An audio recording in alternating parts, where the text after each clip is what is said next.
They took Furiosa. They took Furiosa. You know, I just watched Mad Max. I don't know. Is it called Mad Max Furiosa? Furiosa. Oh yeah, it's Furiosa and Mad Max Saga. So I watched it last week when it came out, and when I left the theater, I didn't know what to say about it. So I didn't know how to do a review on the movie because I felt like as a movie, it does a lot of great things. As a prequel, it does a lot of weird things. So the first thing that I liked about the film was the build-up, because I felt like it tried to answer questions that we all asked in the first film, right? So in the first film, if you remember, Furiosa is trying to get home. She's trying to get to the place of abundance, and that is the goal. That is the goal of that film. And when I spoke about it once upon a time on this channel, I did tell you I didn't understand the movie at all. But in this, I felt like it helped answer a lot of questions that I had in Mad Max, right? And but the crazy part is Mad Max came out 9 years ago, so it was like, damn, man, like, okay. But we move on. It starts out, you know, with little Furiosa growing up, and it shows us this land of harmony that they were living in. And one thing I like about the film is it shows us, and it doesn't tell us that this is what she was talking about in the first film. And also in this film, even if you haven't watched the first film, it's like, oh, this is the beginning of this girl. This is the beginning of her life. This is where she was living in this little community. And then there's this whole different community that's outside of there. And one of the things that I appreciated was, you know, sound design is so important. But I think nowadays it's important where you experience it at. You know, I haven't watched it on a laptop or on a TV or something like that. But I think this is a film where you really need to have a great sound system in your house if you're to watch it, and if you're not going to go to the theater, because the way sound is used in the opening 5 minutes of this film is crazy. You know, like that when I'm saying they took Furiosa, it really hits when you're in the theater. And I think it was well used. Everything in the beginning is all external shots. So everything they're outside, they're in this green place, and then it transforms into the desert, and then from the desert into internal shots within tents and stuff like that. So everything that you have is outside, and when you're shooting outside, you don't really have much control. I think the most that you can do is diffuse the light that hits your actors, and I think they did pretty well. The performances, I think anytime you see a child, there's always a fear that children will do children stuff, but a lot of these child actors are quite phenomenal, and both of them in the opening sequence, they carry the movie and they set up the mood, the theme, and everything about the film that we're about to watch. The child is in the film for the first 40 minutes, and there's a lot of weird stuff that's gonna happen. And for me, that performance that she gave was phenomenal and amazing. And I think that's one thing that I feel as a filmmaker, you always have to keep at the back of your mind, is the impact of children and how relatable they are within the audience. Like, we all can relate to the time we were young, the things we were doing when we were young. You know, a lot of things we might feel naughty, we might feel like whatever, but there's that empathy and connection. And even though I've listened to some critics say, oh, the first 40 minutes took so long, it's like she did carry you, though. You really did enjoy her acting and the information that she was conveying, which I feel like for this movie, it was setting up the movie, but it was also answering questions from Mad Max Fury Road, whereby her motivation has always been to go back home. And in this instance, we're seeing what happened, what brought her to the thing, what brought her to this current situation that she's in. And that, for me, like, I was like, oh, I can see this. I see this working. And then the other thing that I liked was the action sequences, the stunts that they were doing, stuff like that. It looked really realistic. It looked like, you know, it's not a movie. I mean, it's a movie, but it's not a movie, you know. Like, they did some crazy there's always going to be some crazy Mad Max stuff.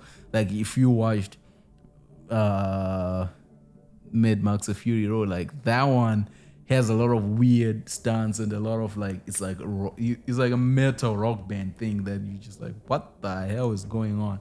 And I think in this one, they slowed it down, because in Fury Road, right, everything just felt like it was on a fast tempo. It was on that fast beat. Whereas in this one, it felt like things were slowed down, which allowed the audiences to keep up. Whereas in Fury Road, if you didn't see what happened, you were lost, man. And I think the storytelling in this one was more better in terms of the information and exposition that was given for us as an audience to understand what's going on. It was given in bits and pieces, and you were like, okay, I get it. I see the logic. I see this.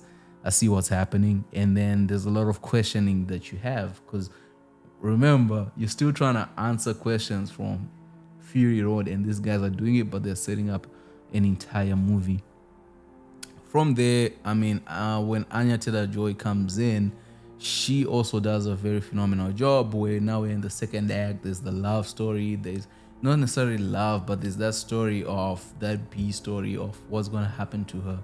How is she gonna get out? And then the question of what happened to her arm, because we remember in Fury Road she didn't have an arm, and then we have that question answered, and then we have the question of our Chris Hemsworth character Dementus, what his goal is. You know, he's the antagonist in this story, and the things that he's doing, and we can see his motivation is to conquer and to rule in these wastelands. And then the other guy who scared the crap out of me in Fury Road, we also see him, like, we don't really get, I think it might have been explained in one of both movies where he came from and how he came to rule the Citadel, but we get to understand it and how the Citadel operates and how those soldiers they have operate, how the entire situation. So I feel like this was the movie that gave us the information that we probably needed in Fury Road to make it make sense, but because it came 9 years later, it's like, all right, cool, you know. And then at the end of the movie,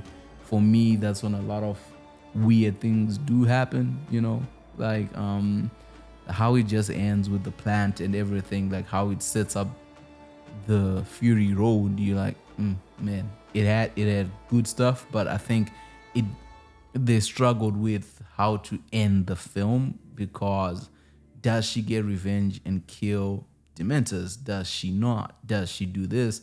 What was the point? If her goal we set up was to go home, if that's her goal, I think the challenge is, because we saw what happened in the prequel, you can't really solve that situation, right? Like, oh, how does this happen? And I think, in my opinion, what would have happened was a better conclusion probably would have been something to do with what happens in the next one, like in terms of how her goals aligned and how that goal that she has in this film was continued in Fury Road. But, you know, they had to tie in what happened to Dementus since he wasn't in Fury Road, right? And I think a question that we never got answered as well was, where did Max come from? You know, because it's called Furiosa, a Mad Max saga, and you're like, where is Mad Max? He's nowhere to be found, you know.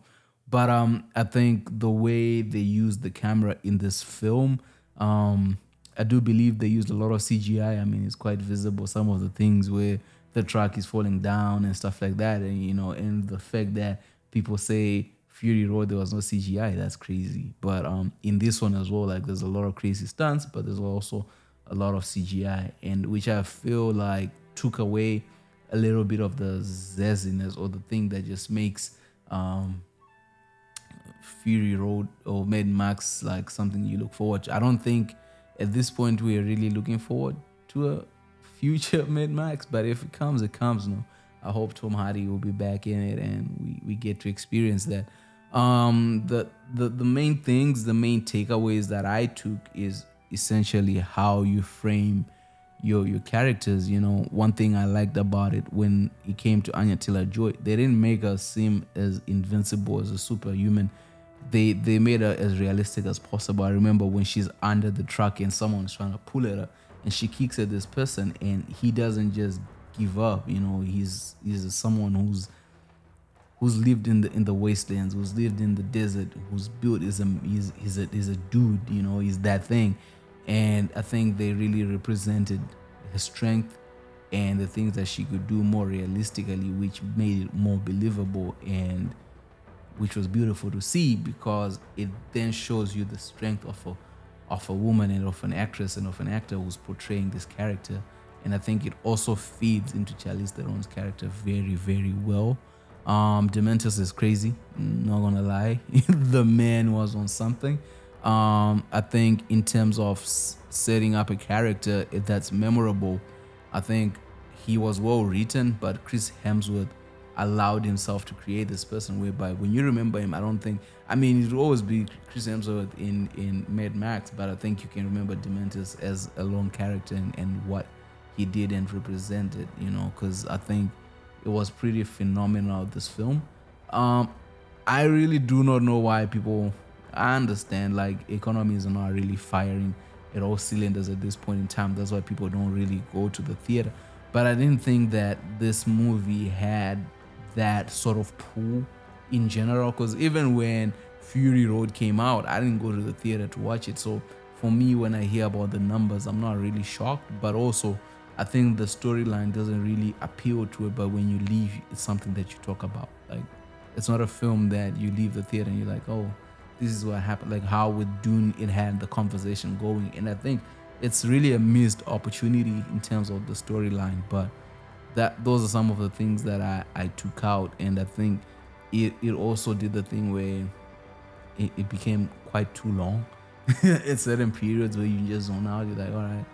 But other than that, I think as filmmakers, this is a very great film just to watch and dissect and see. Because I think one theory or one principal concept they really push forward is show, don't tell. And a lot of things are just show with very little tell. And you have an understanding of what's going on.